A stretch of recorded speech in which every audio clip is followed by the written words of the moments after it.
Alrighty, folks, it is Diecastbuffet here. Well, we got an interesting paint scheme here. I'm not really sure if I like this car. I don't like it. We'll figure that one out as we go along with it. But it's the Alex Bowman Ally Best Friends Chevrolet Camaro. You know, I just missed the 2021 edition of this paint scheme. I don't know what they're thinking with half of these Ally cars. But regardless, let's go ahead and get it out of the box.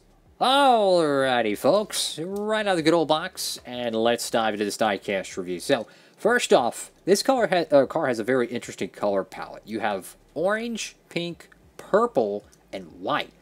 Very interesting color palette for sure. Looks, in my honest opinion, a whole lot better than the 2023 primary car, and it looks better than the 2021 Ally Best Friends car. So you go over here to the front of the car.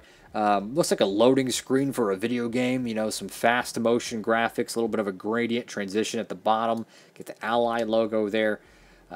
Definitely a interesting paint scheme to be sure.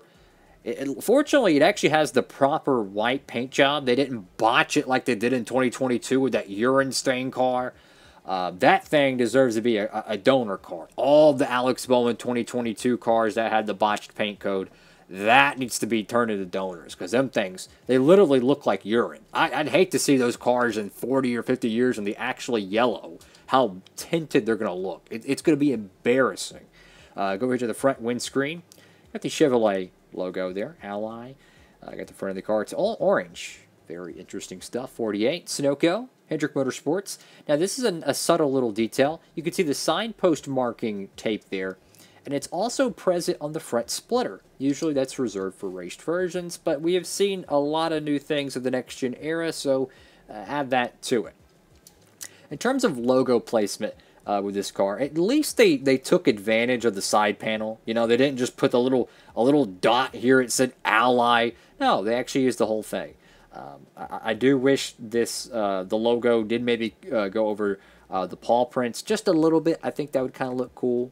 It takes up more real estate, but regardless, a lot better proportion than most paint schemes. Now, I'm not sure what the biff is happening here, but that's a pretty sharp transition.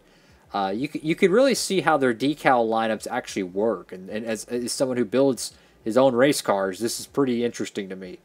So, I'm assuming on their decal sheet or their template, this is like a sharp transition that's supposed to line up to this side. Well, either they pushed the decal too low or they didn't have enough coverage, but you could see that sharp little cut there. That is really interesting stuff to me. If you've seen a lot of decal sets, they do things like that. Alex Bowman, got your one race win sticker, I think. Nope, just a random decal, because he didn't win, unfortunately. At least as the time of this video. Valvoline, Chevrolet, Exalta, Cincinnati Industries, a buttload of other decals. I don't know what they are. Best Friends, American Ethanol, HendrickCars.com. That would be dope to see a HendrickCars.com paint scheme for Bowman in the Cup Series. Goodyear, Cup Series, and then NASCAR 75th, 48. Go to the caboose of the diecast. I like this. Hashtag save them all. Get the purple 48 Camaro Z01 Valvoline. You're on the right side of this diecast, and that is interesting. There's paw prints here, but there's no paw prints on the other side. Come on, man. I want some paw prints on this side. That would have been dope. See, I love this little the design right here. Add some color and some contrast. That looks really good. We need just a few paw prints down here somewhere. That would have looked really cool. Of course, pick this one up from our friends over there at Circle B Diecast. Don't forget to use that promo code if you'd like. Don't have to. Let's go over to the roof of the car. Got the purple 48. Which is the inverted color from the side numbers. This looks pretty good to me. The purple, the orange, the magenta, and the white. Definitely gives me a kind of a groovy 70s vibes. Ally, do it right. Ally, once again, do it right. Pretty cool little car here. Now, I'll be honest with you. I am very critical of most of the Ally paint schemes. I feel like their 2021 primary was the peak of their cars. And then they just took a fat L in 2022. I'm sorry. They really dropped the ball on the paint scheme.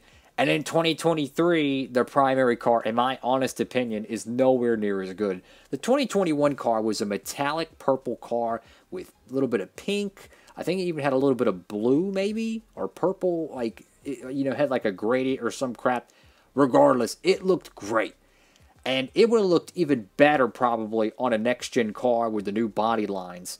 Unfortunately, they threw it in the scrap heap, so that's sad. My point is, I feel like Hendrick Motorsports paint schemes are hit or miss. I really do. Sometimes they go to the racetrack with a beautiful Darlington throwback, like the Hendrick Cars one for this year, 2023, with Larson. And then sometimes they go to the Charlotte Roval with whatever the Biff William Byron was running. That Windows or HP car, whatever the Biff it was bad. It was boring. I've seen better cars on Microsoft Paint than that. Point is, Hendrick Motorsports paint schemes are not anywhere close to most other race teams. Like Colleague, no matter where they go, they always have a great looking race car, right? No matter where they go, Roush, they have great looking race cars. I mean, it literally does not matter where they go, they have great looking race cars. When truck teams have better looking race cars than the average Hendrick Motorsports paint scheme. I'm just saying, guys, there is probably 100 different designers that are borderline professional grade that are NASCAR fans that would design a paint scheme that would sell more diecasts, give more sponsorship exposure, more ROI, return on investment, and it would just help everyone involved with the team and the sponsorship, meaning giving them more publicity, more everything they want in terms of a business perspective.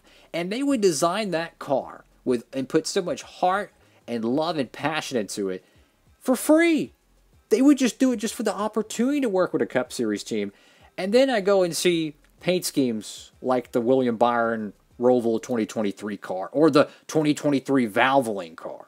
I'm just keeping it real, guys. Hendrick Motorsports paint schemes, they used to be the gold standard of NASCAR. I mean, go back to the 2000s. Oh my goodness. Jeff Gordon, Jimmy Johnson, heck, even Casey Mears, you know, Mark Martin, oh my goodness, Terry Labonte. Just the paint schemes were so iconic. And then I just feel like Hendrick paint schemes are mid most of the time. Like Elliott's cars usually look pretty good, except for his throwbacks besides 2023 and 2020. But I don't know. The colors that Ally has, in my opinion, not to rant, they have a great color palette. You can do a lot of great paint schemes with pink, orange, and purple. It's very unique, right? So you can make a car that looks nothing like anything else. And I don't know. My point is, this is a pretty cool looking car. It really is. It's definitely better than I expected, but it could have been a little bit better, in my honest opinion. What do y'all think, guys? Enough of me ranting about toy cars over here, guys. Make sure to like, comment, and subscribe if you enjoyed. And if you did enjoy, well, my condolences. That's all for now, fellas. Love y'all. Diecastbuffet. Signing off.